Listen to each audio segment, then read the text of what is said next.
چالش تشخیص بازیکن. بریم تو کارش. سطح آسان. این کدوم بازیکنه؟ درسته، رونالدو بود. گزینه 2 لامین یامال. گزینه 3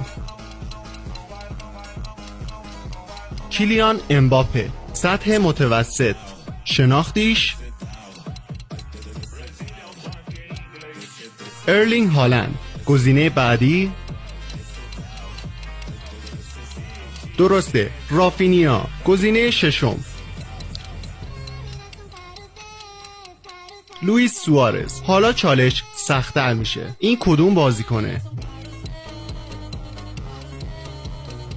تئو هرناندز. این یکی چطور؟